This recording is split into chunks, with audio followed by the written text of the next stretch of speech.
मुख्यमंत्री करा, पक्ष विलीन करतो, संजय राऊत यांचा दावा.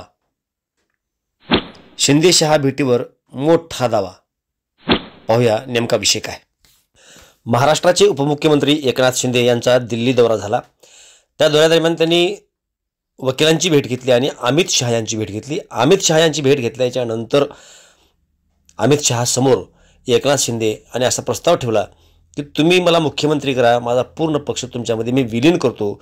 अशा पद्धतीचा दावा शिवसेना नेते संजय राऊत यांनी केला आहे. एकनाथ शिंदे यांनी अमित शहा यांना मुख्यमंत्री करा म्हटल्यानंतर अमित शहा यांनी मुख्यमंत्री भाजपचाच असेल असं मत व्यक्त केलं. त्यावरती एकनाथ शिंदे यांनी लगेच सांगितलं की माझा पूर्ण पक्ष तुमच्यामध्ये विलीन करतो, भाजपमध्ये विलीन करतो, मला मुख्यमंत्री करा. अशा पद्धतीची ऑफरच एकनाथ शिंदे यांनी दिली आहे असं राऊत म्हणतात. अमित शहा म्हटले की अब मुख्यमंत्री तो बीजेपी का ही होगा. त्याच्यावर त्यांनी सांगितलं की मी माझ्या गटासह पूर्णपणे भारतीय जनता पक्षामध्ये विलीन व्हायला तयार आहे. मी विलीन व्हायला तयार आहे, पण मला मुख्यमंत्री करा. हे त्यांचं जे भूमिका आहे ही त्यांनी वारंवार याआधी सुद्धा सांगितलेली आहे. आणि काल पुन्हा एकदा ते इतके डेस्परेट आहेत की मी माझा जो काही गट आहे तुम्ही स्थापन केलेला हा तुमच्याकडे मी विलीन करतो, पण मला मुख्यमंत्री करा. इतका डेस्परेट राज्यकर्ता किंवा मंत्री मी महाराष्ट्राच्या राजकारणात याआधी पाहिजे. राऊत यांच्या प्रतिक्रियेवरती, या दाव्यावरती एकनाथ शिंदे गटाचे शिरसाट यांनी आपली प्रतिक्रिया व्यक्त केली आहे. ते काय म्हणाले आपण तेही पाहू. संजय राऊतने आजही ठरल्याप्रमाणे भुंकण्याचं काम केलेलं आहे. एकनाथ शिंदे साहेब दिल्लीला गेले होते, अमित शहा साहेबाला भेटले, मग त्यांनी सांगितलं की माझा पक्ष लागला तर विलीन करा, परंतु मला मुख्यमंत्री करा. हे सगळं जे पाहिलं ना ते ना संताजी धनाजी दिसतात का काय असा एक प्रश्नचिन्ह आहे. मुळामध्ये असे मूर्खासारखे स्टेटमेंट करणं फक्त संजय राऊतलाच जमू शकतं. संजय राऊत यांनी फक्त मुख्यमंत्रीपदाची ऑफरच दिली असं म्हटलेलं नाही, तर त्यासोबत 3 दावे केलेले आहेत. ते 3 दावे कोणते पाहायचे म्हटलं तर शहांकडे मुख्यमंत्री फडणवीसांची तक्रार त्यांनी केलेली आहे, हा एक दावा त्यांनी केलेला आहे. त्यानंतर ठाकरे बंधूंची एकजूट तोडतो, मुख्यमंत्री करा, अशा पद्धतीचा त्यांचा दुसरा दावा आहे. तर मुख्यमंत्रीपदासाठी पक्ष विलीन करण्यास तयार, हा तिसरा दावा आहे.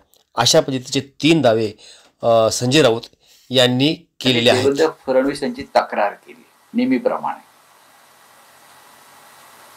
इथे आमची कोंडी करतायत,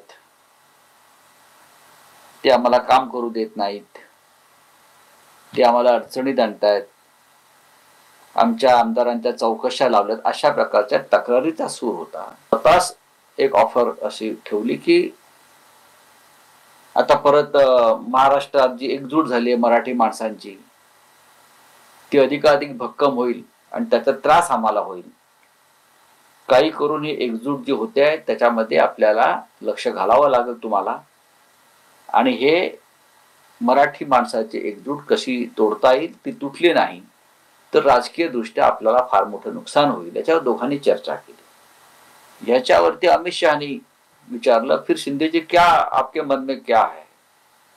तेव्हा शिंदेजी म्हणाले की मला मुख्यमंत्री करणं हा त्याच्यावरचा उपाय आहे. मी जर मुख्यमंत्री झालो पुन्हा तर मी या सगळ्या गोष्टी थांबवीन. एकनाथ शिंदे हे गुरुपौर्णिमे दिवशी दिल्लीमध्ये होते, त्यांच्या गुरुपाशी होते आणि त्यांनी आपले गुरु अमित शहा यांच्या पायावरती फुलं ठेवून डोकं ठेवल्याची बोचरी टीका, टोकाची टीका संजय राऊत यांनी केलेली आहे. ती गुरुपौर्णिमेचं सगळं सामान त्यांच्या विमानातून नेलं होतं. अमित शहांची गुरु म्हणून त्यांच्या चरणावर डोकं ठेवलं, त्यांच्या पायावर चाफ्याची फुलं वाहिली. हा मी सांगतो, त्यांच्या पायाला दोन्ही चंदन लावलं. हे फोटो जरी काढता आले नसले तरी माझ्याकडे पक्की माहिती आहे.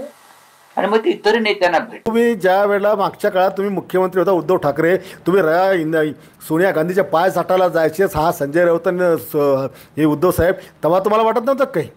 हां, तुम्ही म्हणता आमच्या साहेबांनी गुरु बदलला, आमच्या साहेबांचा गुरु एकच आहे, बाळासाहेब ठाकरे आणि धर्मवीर आनंद दिघे साहेब. तुम्ही तर बाळासाहेबांना सोडलं, तुम्ही तर बाप बदलला.